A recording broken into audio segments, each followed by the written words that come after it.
Дорогие друзья, итак, мы начинаем свой экстремальный трип Якутия, Казахстан на автомобиле.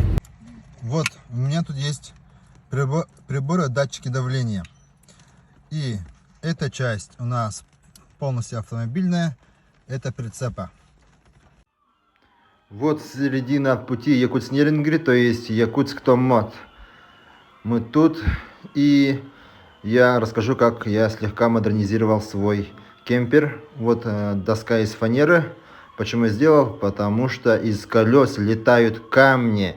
Если камни попадут в резину, то из резины оно может отрикошетить и может разбить заднее стекло. Вот так. Опытные ребята порекомендовали. Я еще тут слегка сделал перфорацию, чтобы для аэродинамики было, а не как парус. Вот. Еще сделал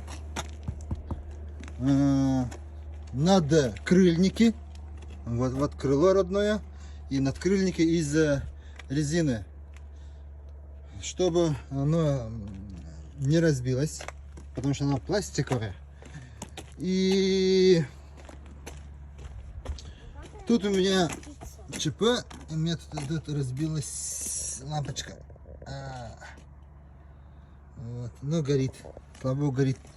Еще жив. Вот. Ну, пока так. Пока не открываем, Сюрприз. Точно, забыл момент. Этот кемпер не прикручен к прицепу. Он просто там лежит или сидит, или стоит.